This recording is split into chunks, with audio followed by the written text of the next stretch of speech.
Welcome back, guys. So in this video, we're talking window casing. I have two methods here on two different windows. This first window is going to be geared towards the beginner, somebody who hasn't done a lot of trim. I'm going to teach you how to measure, how to cut, and how to install window casing. This window here is a more professional method. It uses more expensive tools, more advanced techniques, requires a little bit of practice. So if you're a professional or maybe a hardcore DIYer, feel free to use the chapters below and jump to see how I do this window. You're not going to want to miss it. In this video, I'm assuming your extension jambs are already installed. That's the piece of wood that brings your window flush with the drywall. All you have left is to install the window casing. If you don't have extension jambs, feel free to check out my tutorial on how to install extension jambs. I'll leave a link for it on the screen. Check that out. Without further ado, let's get into it.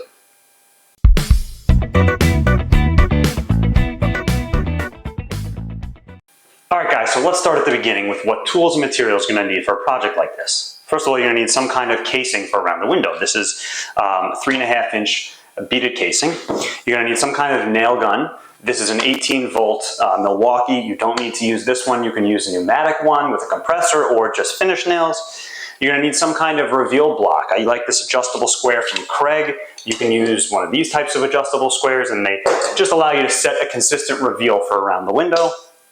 You want some kind of spackling compound for the nail hole fillers. I like this lightweight spackling compound from DAP called Drydex. Works really well, sands really well. I like it better than some of the other ones.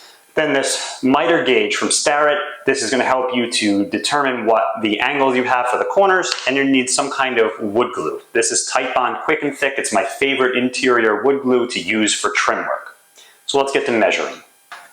So in order to get our measurements, we have to set our reveal. So I'm going to use that Craig square that I showed you before. And I'm going to go around and I'm going to mark my reveal. Now this reveal is set at 3/16 of an inch. So this is going to help make sure that my molding stays aligned. It just gives me a reference line to go off of. Now I want to talk to you about some terminology. When it comes to molding, I like to call this the short point, and this is the long point. A lot of guys use that term. It helps to, especially if you're working with other carpenters and you're giving them measurements, you can say some distance off the short point or off the long point. It just makes it easier. Now, a lot of guys will measure casing off of the long point. I don't. I think it's more accurate to measure off the short point. Let me show you what that means. So what I'm going to do is I'm going to take a measurement from the inside as opposed to the outside. I want from short point to short point. So that way, the casing here is going to line up here. I'm going to have my miter on this side. I'm going to measure and mark my location for the other side, and then I'm going to cut the miter on that side. But before we cut the miters, we have to find out what the angles are. That's where this comes in. So you're going to want to check your angles with your miter gauge here. Now, I got lucky on this window, because I installed the window, that this is all 90 degrees at all four corners. If you're not as lucky and the angle is off by, say, 1 degree or 2, sometimes it's a ½ degree. If it's a ½ degree, you can often get away with it, depending upon the molding, of just calling it a 90-degree angle. If, say, we're off by 2 degrees, you'll use this gauge, and it will tell you, using, as it says here, miter cut, use the inner scale. You're going to use the inner scale, and if it's off by, say, a 2-degree angle here, say it's wider, this is going to adjust on the inside, and it's going to show you a 45-degree cut. That means on the miter saw, you're going to make a 45-degree cut to get that angle. In this case, mine are all set to 0 and 45, which means my angle is at 90 degrees. That's what the 0 refers to. And my cut are all going to be 45 degrees. So there are a couple of ways to take these measurements. As I said, I like to use short point to short point. Now, you could take an actual measurement, get out your tape measure. I would measure inside the extension jamb to inside the extension jamb. In this case, I am at 30 3/8. Now I'm going to want to add that extra reveal. So that's 3/16 and 3/16 put together is 3/8. So my overall cut is going to be 30 3/8 plus 3/8, which makes 30 3/4. So my inside point, or my short point to short point, is going to be 30 3/4. If you don't want to take those measurements, say you're only doing one window and you don't mind spending a little extra time, then once you know your angles, you can make your first cut line it up exactly where you want it to go, and then make your mark with a pencil. That is always going to be more accurate, but it's a little more time consuming. If you're doing 10 windows, you may want to take a bunch of measurements and then cut them all on the chop saw. In this case, I'm going to just do one window here, so I'm going to take my time, I'm going to mark it exactly where I want it, and I can go piece by piece and make those cuts. What I'm doing now is I'm making one cut on one side of each piece of trim. Knowing that it's 45 degrees, I can just make 4 45-degree cuts. Here's a quick tip. If you decide to take measurements of your windows and you want to measure off of the short point, the easiest way to do that, just take any flat surface with a nice flat edge here, line up your short point to the edge, and hook your tape measure on the edge of that wood, go out to the end, and mark the exact location where you want to make your cut. Now, once you're confident that your cuts look good, maybe lay them out on the floor, or you can lay them out on the table, make sure everything looks nice and tight, and the measurements look good, then you can take your piece and start installing. You're going to start with the top piece. Now, I'm using 1¼ nails, similar to how I used for the extension jamb. Now, I like to nail through either a flat surface or a curved surface. I try and avoid nailing into any sort of detailed part like that beaded groove right there. Because if you nail in there, you're very unlikely to be able to patch it and not see it. In this case, I'll be able to fill that hole and it'll be nearly invisible. Here's another little tip. Sometimes you have a situation where the drywall sticks out just a little bit and it's not enough to caulk. So you're going to want to get rid of that drywall. And the easiest way to do that is with a hammer. I have a mallet here, but same idea. And all you have to do is break that down because it's going to be hidden behind the drywall. So the fastest way to do it is to just hammer it and crush the sheetrock. Just make sure you don't go too far where you go beyond the location where the trim is going to cover.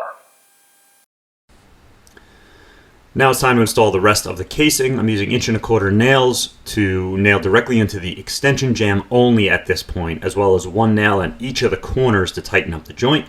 I'm using that quick and thick glue to a small bead on each joint to make sure it holds for a very long time. Then I put a series of shims around the outside. These are my mini shims. Love these things. I use them for all my trim work. Then I switched to 2-inch nails and just put a series of 2-inch nails around the outside to mount into the framing. All right, so this part of the video is for the professional carpenters and the hardcore DIYers. And the reason I say that is because it requires a little bit more time and money to invest into doing this method. This is the way that I always do this now. I only install casing using this method instead of the standard method that I just showed you. So these are the tools that you're going to need to do it. I like to use a 23 gauge pin nailer. Again, you can use a compressor, but I like this cordless one from Makita, 23 gauge. It works great.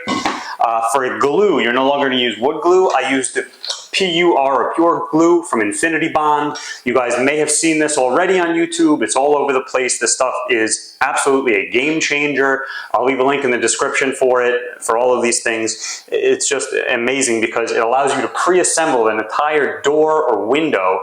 You could do a whole bunch of doors or a whole bunch of windows, get them ready to go, and then install them in one shot. You get a much tighter joint, and it comes out just so much nicer. I also use a digital angle finder. This is significantly more accurate than the one from Starrett, but it's a lot more expensive. This is the Bosch GAM 220MF. It works great. I mostly use it for crown molding, but I also use it for situations like this to make sure my angles are what I need them to be. Now the other thing is when you're using a glue like this, you're going to need to use some kind of clamp. Now what most guys do is they use a clamp like this, and that's great. It goes on the end of your molding, especially for large moldings like this, and it will crank down and tighten up that joint, because the problem with the pure glue is that it is very thick, so it's hard to get a tight joint, so you need tremendous pressure. However, I have a different method that I use that doesn't require these, because these are very expensive. They're great quality products. I'll leave a link in the description. I do use them from time to time, but you need a bunch of them and they can get very pricey. So my preferred method is to use a Dremel. Let me show you what that means. So I'm using my Dremel with a special carbide wood carving bit. I'll put a link in the description. It works so well. I use it also for coping moldings, but in this case I'm cutting a little groove into each corner of the miter. What that does is it gives room for the thick glue to fit. It also gives some extra teeth for it to grab to, so I get a really strong joint and I don't have to worry about it not fitting because the glue is too thick. That was always the problem, is that if you don't do this, the glue is just too thick to get a nice tight joint. So after leaving the glue to heat up for about 10 or 15 minutes, it's time to assemble. I'm able to assemble by hand because I used that Dremel to cut some space for the glue to fit. I'll go around and I'll do 3 out of the 4 joints. I'll wait about a minute or 2 between each joint just so that I can slide it around. Holds well enough for me to move it, especially on these larger moldings. I'll do, like I said, 3 out of the 4 joints. That 4th one I'm going to leave overlapping, as you'll see in the top right. And I do that on purpose so that it doesn't put any pressure on the first 3 joints. Then after waiting for at least 15-20 minutes, sometimes longer, I will attach that last joint. Once that last joint is fully attached, I'll leave it for about anywhere from 30 minutes to a couple of hours. The longer the better. But then this one, after just a few minutes, it was ready to check.